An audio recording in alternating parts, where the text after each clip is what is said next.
মুক্তিযোদ্ধাদের গলায় জুতার মালা দেওয়া হয়েছে, বাংলাদেশে তো রাজাকারদের গলাতে কেউ জুতার মালা দেয়নি। আমি এটা মানতে পারি না। মানে সকল জুলাই স্তম্ভ অপসারণ করা দরকার। সকল আওয়ামী লীগ যদি পাপী না হতো তাহলে তাদের মনে ভয় সৃষ্টি হতো না, তারা এখান থেকে যাইতও না। কিন্তু জুলাই সনদ বলতেছে যে না, যে কম ভোট পাইছে, যাকে জনগণ ভোট দেয়নি, সেও রাষ্ট্র চালাবে। ভোট গণনা চলতেছে, যে যে দলের প্রার্থী তাদের ভোটগুলো গণে নিচ্ছে। একটা লোক গণভোটের হা এবং না গণনার সময় ওখানে ছিল। গণতন্ত্রের যে আকাঙ্ক্ষা সেটাকে হত্যা করার একটা প্রক্রিয়া জুলাই সনদ। রাজসাক্ষী নাটক, এর মাধ্যমে ব্যারিস্টার ফুয়াদরা, শিশির মনিররা, জামাত, এবি পার্টি কত টাকা বানিয়েছে সে সত্য তো বিএনপিকে বের করতে হবে। হাম বিষয়ে বিএনপি একটা কুসুম অবস্থায় আছে, যে জনগণ বেশি একটা প্রতিক্রিয়া দেখাচ্ছে না মায়া করে, সেই জায়গা থেকে তারা একটা কমফোর্ট জোনে আছে। কিন্তু এতগুলো শিশু 140 জন মারা যাওয়া মোটেই স্বাভাবিক ঘটনা না। এখন এর কারণ হিসেবে আমাদের কাছে যে তথ্যগুলো আসছে যে ডক্টর ইউনূস সরকার, স্বাস্থ্য মন্ত্রণালয়, তাদের অব্যবস্থাপনা। এখন আমার প্রশ্ন হলো যে আমার সন্তান জুলাই গণঅভ্যুত্থানের আগে জন্মগ্রহণ করেছে, আমি আমার সন্তানকে সেই সময় সবগুলো টিকায় দিতে পেরেছি। এটা শেখ হাসিনার রিজিমের কথা বলছি। তার মানে সেই সময় টিকা অ্যাভেলেবল ছিল। তো এটা অ্যাভেলেবল কখন হলো না? ডক্টর ইউনূসের সময় সিদ্ধান্ত নিল 3 মাসের বেশি টিকা তারা কিনবে না। তো আমার প্রশ্ন, যেখানে এই সিদ্ধান্ত যে নিল 3 মাসের বেশি টিকা কিনবে না, সেটা ডক্টর ইউনূস নেক অথবা স্বাস্থ্য উপদেষ্টা নেক, বিএনপির কাছে এদেশের মানুষ তো সেটার বিচার প্রত্যাশা করে। বিএনপি কি সেই জায়গায় ছাড় দিতে চায়? আমি স্পষ্ট করে বলি, বিএনপি যদি ছাড় দেয়, হামের মৃত্যুর বিষয়ে যে সকল বাবা মারা চুপ আছে, নাগরিকরা চুপ আছে, তারা কিন্তু মারাত্মকভাবে বিএনপিকে অ্যাকিউজ করবে। সেই অ্যাকিউজ শুরু হয়ে গেলে মানে খুবই পেরেশানিতে পড়ে যাবে এই সরকার। কারণ শিশু মৃত্যুর বিষয়ে শিশুর নিরাপত্তা দেশের মানুষ একটা অন্যভাবে দেখে। একটা শিশুর মৃত্যু একটা সরকারের পতন ঘটায় দিতে পারে। সুতরাং আমি মনে করি এই যে ছাড় দিচ্ছে, কেন ছাড় দিচ্ছে আমি জানি না, কি সম্পর্কে ছাড় দিচ্ছে আমি জানি না, কিন্তু এই ছাড় দেওয়ার ঘটনায় জনগণ সন্দেহ করতেছে। এই ছাড়টা কেন দিচ্ছে? এটা তো কেন মনে হচ্ছে যে ছাড় দিচ্ছে? আমরা তো জিজ্ঞাসা, এটা তো উদ্ঘাটন, জনগণের প্রশ্ন করা দরকার। এই কথা তো আপনি এখানে আগে বললেন, আপনার কাছেই জানতে চাই যে কেন আপনার এটা কেন মনে হলো যে ছাড় দিচ্ছে? আমি জানি না কেন দিচ্ছে। আমি জানি না তাদের স্বাস্থ্যমন্ত্রী, তাদের স্বাস্থ্য উপদেষ্টা তাদের আত্মীয় স্বজন ছিল কিনা, অথবা এই বিষয়ে ওই হামের টিকা কম কেনার জন্য রাজনৈতিকভাবে জামাত, বিএনপি সহ সবাই মিলে সিদ্ধান্ত নিয়েছিল কিনা। যেরকম বলে না যে যুক্তরাষ্ট্রের সাথে সিদ্ধান্তের সময় সবার নাকি মতামত নিয়েছিল, তা হামের টিকা কেনার ক্ষেত্রেও কি সবার মতামত নিয়েছিল যে আমরা তাহলে হামের টিকা এখন না কিনি, যে কারণে তাদের এখনো বিচার হবে না। এই বিষয়গুলোর সাথে আরেকটা সম্পূরক তথ্য এভাবে যুক্ত করা যায় যে আপনারা যারা আওয়ামী লীগ সরকারকে অ্যাকিউজ করছেন, আওয়ামী লীগ তো অ্যাকিউজড বলে এখান থেকে চলে গেছে, আওয়ামী লীগ তো পাপী বলে এখান থেকে চলে গেছে। আওয়ামী লীগ যদি পাপী না হতো তাহলে তাদের মনে ভয় সৃষ্টি হতো না, তারা এখান থেকে যাইতও না। তারা যেই ক্রাইম করছে, যেই ভুল করছে, ওই জন্য মনে করছে বাপরে বাপ, এরপর তো নিস্তার নাই, আমাকে তো এখান থেকে যেতেই হবে। এটা একটা সিচুয়েশন। তো আমার প্রশ্ন হলো, এর পরবর্তী রিজিমে ডক্টর ইউনূসের দায়িত্ব ছিল তাদের শাস্তির আওতায় আনা, বিচার করা। কিন্তু আমরা কি দেখলাম? যে ভূতে মামলা দেখলাম। ঘটনা সত্য কিন্তু মামলায় অভিযুক্ত ব্যক্তিরা সত্য না। এই বিষয়গুলোরকে আমরা কিভাবে দেখব? যারা এই ঘটনাগুলো ঘটালো, তাজুল ইসলাম দেশ থেকে পালিয়েছে। তাজুল ইসলামের মনে এত ভয় কেন? দেশ থেকে পালিয়েছে কেন? তার নামে অনেকগুলো গুরুত্বপূর্ণ তথ্য আছে, অন্যায়ভাবে সম্পদ অর্জনের তথ্য আছে। আমি এই জন্য বলেছিলাম তাজুল ইসলামের বিরুদ্ধে দুর্নীতির যে অভিযোগগুলো আছে, তার অন্যায় সম্পদ গ্রহণের, সম্পদ ক্রয়ের যে তথ্যাদি আছে, এগুলো আমি এখন বলবো না। এগুলো তাজুল ইসলাম যদি কোনোদিন বাংলাদেশে আসে সেদিন বলবো। কারণ না, কেন বলবো না? কারণ বললে সে আসবে না। তাকে একটু কমফোর্ট জোনে রাখছে, তার জন্য এটা উপহার হিসেবে থাকছে। তাহলে আমার কথা হলো, আওয়ামী লীগ হলো অপরাধী, আওয়ামী লীগ হলো অপরাধী, সেই অপরাধের বিচার করার দায়িত্ব যে তাজুল ইসলামদের উপরে ছিল। তারা যে, অথবা এই যে আইজিপি মামুনকে তারা হলো কি বানালো, এটাকে কি বলে, রাজসাক্ষী বানালো। হ্যাঁ, তারপরে এই যে আশুলিয়া আগুন দিয়ে পোড়ানো ঘটনায় একেবারে গুরুত্বপূর্ণ আসামিকে বানিয়েছে রাজসাক্ষী। তাদের এই যে আইজিপি মামুন, এই যে এবি পার্টি এবং জামাতের শিশির মনিরদের যে রাজসাক্ষী নাটক, এর মাধ্যমে ব্যারিস্টার ফুয়াদরা, শিশির মনিররা, জামাত, এবি পার্টি কত টাকা বানিয়েছে সে সত্য তো বিএনপিকে বের করতে হবে নাকি?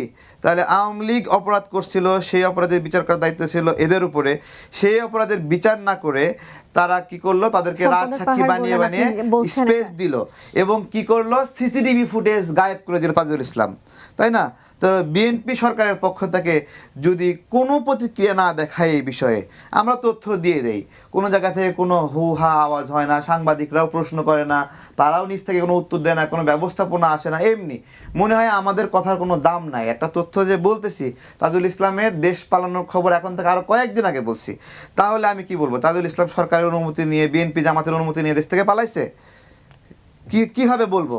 তাহলে এই যে জালিয়াতি, জোচ্চুরি, যা এটা ছোট করে জানতে চাই। আরো একটি প্রশ্ন রাখবো আপনার সামনে, করব প্রশ্নটি আমি, যে সার্জিস আলম অভিযোগ করেছেন যে বিএনপি তাদের নিজস্ব 31 দফার সঙ্গেই 31 দফার প্রথম দফার সঙ্গেই প্রতারণা করেছে। আপনার কাছে কি মনে হয়, সত্যি কি প্রতারণা করেছে? জুলাই সনদটা একটা প্রতারণা। এই সনদটা এইরকম প্রতারণা যে জনগণ যাকে ভোট দিয়েছে সে রাষ্ট্র চালাবে, কিন্তু জুলাই সনদ বলতেছে যে না, যে কম ভোট পাইছে, যাকে জনগণ ভোট দেয়নি, সেও রাষ্ট্র চালাবে। তাহলে তো এটা গণতন্ত্রের পরিপন্থী। দেখেন বলতেছে জুলাই সনদ কি, যে প্রধান বিচারপতি নিয়োগ বা বিচারপতিদের নিয়োগ, দুদক নিয়োগ অথবা বাংলাদেশ ব্যাংকের নিয়োগ, এই জায়গাগুলোতে জামাত এবং বিএনপি মিলাই নিয়োগ দেবে। জনগণ জামাতকে সংখ্যাগরিষ্ঠতা দেয়নি, তারপরেও বলতেছে জামাতের অনুমতি নিয়ে দুদকের প্রধানকে নিয়োগ দিতে হবে, প্রধান বিচারপতিকে নিয়োগ দিতে হবে। আপনি বলেন 4 জন যদি একটা কমিটি থাকে, 2 জন বিএনপি থেকে, 2 জন হলো জামাত থেকে, তাহলে এই কমিটি কোনদিন সিদ্ধান্ত নিতে পারবে যে প্রধান বিচারপতি কে হবে বা দুদকের চেয়ারম্যান কে হবে বা বাংলাদেশ ব্যাংকের প্রধান কে হবে? কারণ 2:2 তো কোনোদিন ঐক্যমতে আসবে না। আবার ধরেন বিএনপি বেশি ভোট পাইছে, বিএনপি থেকে 3 জন না হলো আর 1 জন না হলো জামাত থেকে, তাহলে 4 জনের একটা কমিটি কি নিয়োগ দিচ্ছে? প্রধান বিচারপতি নিয়োগ দিচ্ছে। কোনোদিন সিদ্ধান্ত নিতে পারবে? কারণ 3 জন তো বিএনপির পক্ষে মতামত দেবে, 3 জন তো বিএনপির পক্ষে আছে। এই জুলাই সনদটা এরকম হলো একটা জল ঘোলা করা একটা সনদ, যেই জন্য আমি এটাকে বলছিলাম এটা গণতন্ত্রের যে আকাঙ্ক্ষা সেটাকে হত্যা করার একটা প্রক্রিয়া জুলাই সনদ, এবং এটা একটা রাষ্ট্রদ্রোহিতার একটা দলিল হয়ে থাকবে। কোনো এক সময় প্রশ্ন করবে যে আমাদের তো একটা সংবিধান ছিল, এই সংবিধানকে অগুরুত্বপূর্ণ করে, এই সংবিধানকে পদদলিত করে আপনারা একটা আন্দোলনের সনদকে মহান বানিয়েছেন, যেটাকে নিয়ে আদালতে প্রশ্ন করা যাবে না এবং যেটাকে সংসদ সদস্যরাও বদলাতে পারবে না, হ্যাঁ, জনগণের চাহিদা সাপেক্ষেও বদলাবে না। তো এই বিষয়গুলো, আমাদের যে গণভোটটা হয়েছে, এই গণভোট আদৌ কোনো ভোট? যেই ভোটে সরকার নিজেই মার্কেটিং করে যে হ্যাঁ দেন, সেটা আবার কেমন ভোট?